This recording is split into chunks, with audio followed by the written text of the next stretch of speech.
In today's video, we're taking a look at the upcoming pattern. There is plenty of big time storms to discuss, especially in the east, of course, as this is our rainy season. But from the deeper south up the east coast, we are dealing with a lot of potential flooding due to numerous storms that are on the way for these portions of the country.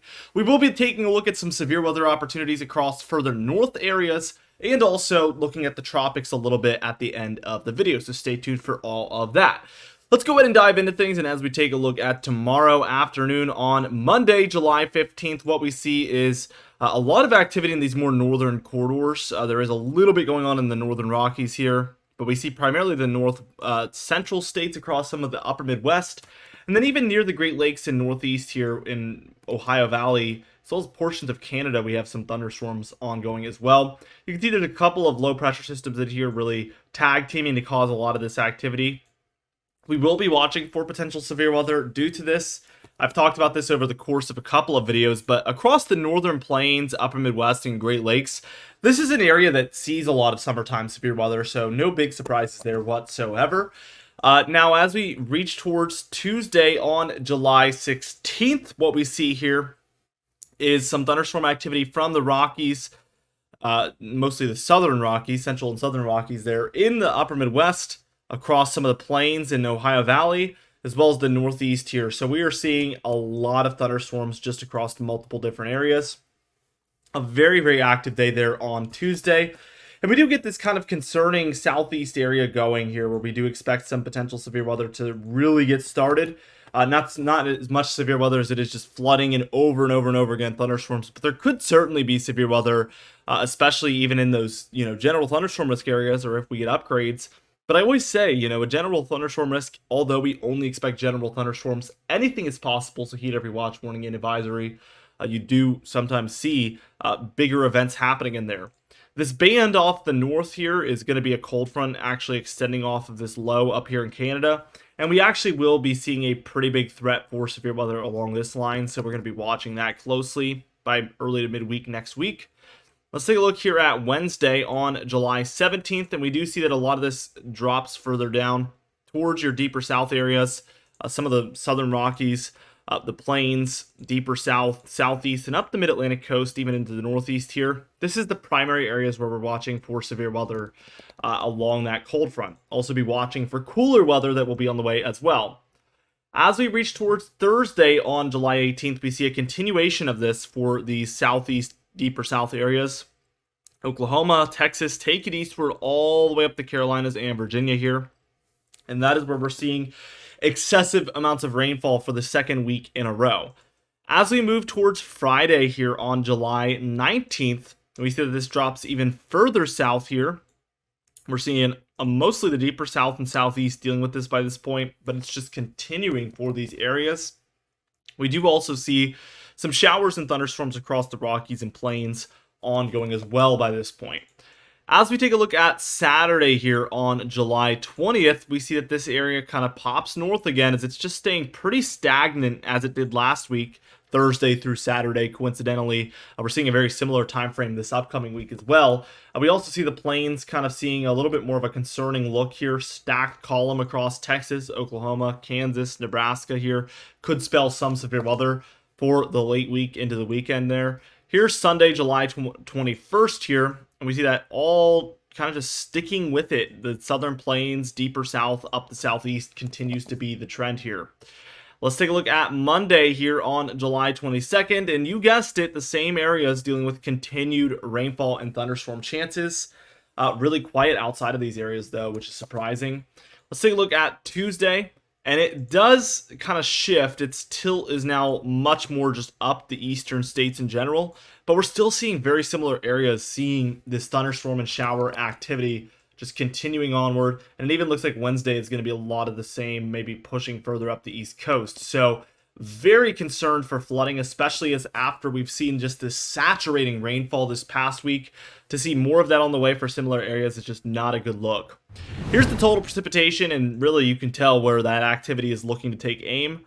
It's going to be for this entire corridor here, which again, primarily these areas here are where we've just seen rainfall this past week, and we're seeing more. But even to see this amount on top of those totals, especially for these areas that just had their hurricane strike coastal Texas, that's another factor here. As we see further and further west, trending at higher amounts of rainfall. Areas still without power there near Houston is absolutely shocking, by the way. So we're seeing a lot of implications because of this heavy rainfall. And this is no joke. This is a 10-day period, most of it coming over the course of a 3 or 4-day period, to be honest, between that Wednesday through kind of Tuesday timeframe of next week. We're looking at 2 to 6 inches in the reds, so that goes for most of Texas, Oklahoma, Arkansas, Louisiana, Mississippi, Tennessee, Kentucky, Alabama, Georgia, Florida, South Carolina, North Carolina, Virginia, West Virginia, Delaware, and some of Maryland there.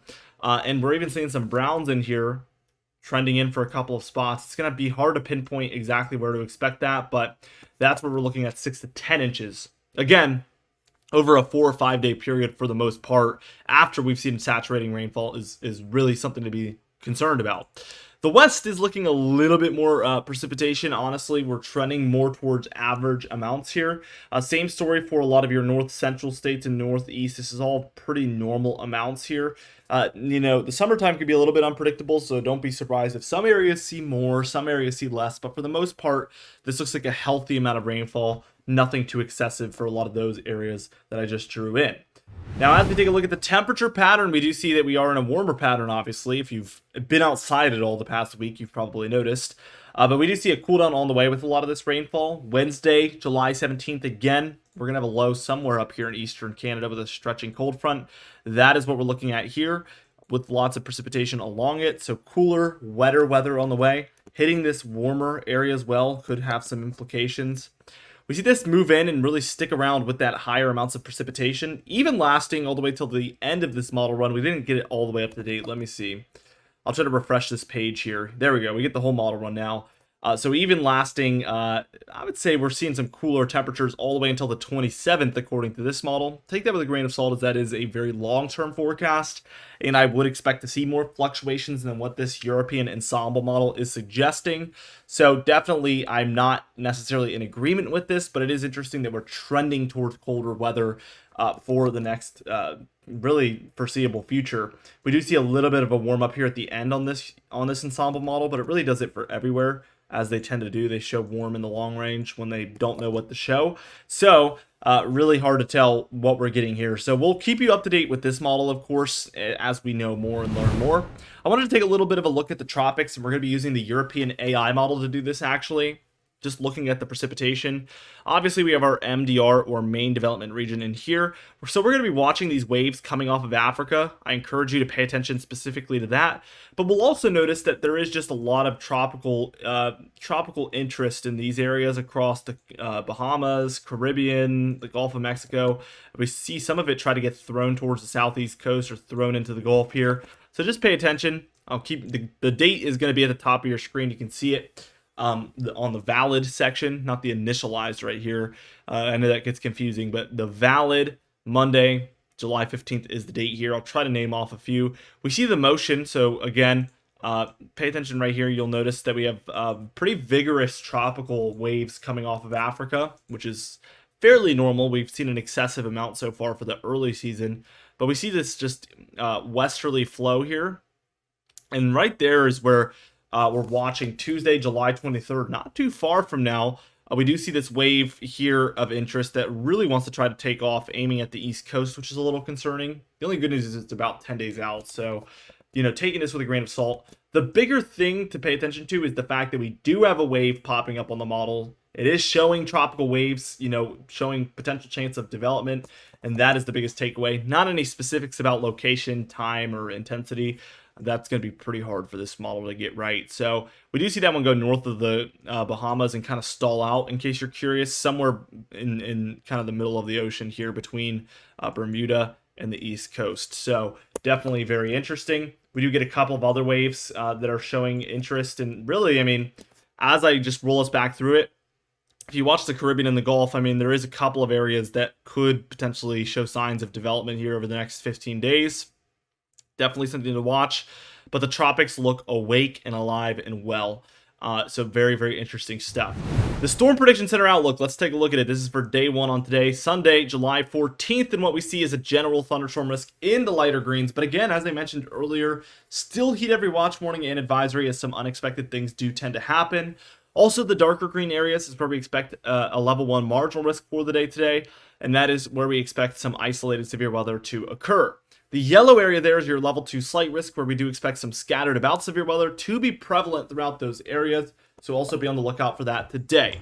For tomorrow on Monday, July 15th, what we see is again the lighter green, a very large area, dealing with general thunderstorm risks. In there, we do see the 2 darker green areas. One is much larger than the other, and that is where we have a level 1 marginal risk and expect isolated severe weather to occur. The 2 yellow areas here across the plains, Midwest, Great Lakes, Ohio Valley, that is going to be your level 2 slight risk, where once again we expect some scattered about severe weather to be possible. Again, upper Midwest, plains, Great Lakes kind of being the place to watch here across this summer month of July. Oftentimes that's how it tends to be. We even have a level 3 enhanced risk there in the orange, where we expect more widespread severe weather to be possible for areas like Chicago as well. So we're seeing some bigger areas in there. Indianapolis maybe on the very southern fringe of that. So definitely some bigger areas as well. Concerning look there for tomorrow. As we take a look at Tuesday, July 16th, things calm down a little bit. But again, we do expect the cold front to develop around Tuesday, Wednesday timeframe. And this could be the beginning of that, where we have that marginal risk along that line. So these areas, again, we expect some isolated severe weather to be possible. The lighter green area is where we only expect some general thunderstorms. But again, anything is possible. Heed every watch, warning, and advisory. Anyway, we do upload every single day, so be sure to subscribe. You can even hit the bell icon for daily notifications when we upload so you never miss one. Be sure to like the video if you did enjoy it. Leave a comment down below, and I'll see you guys in the next video.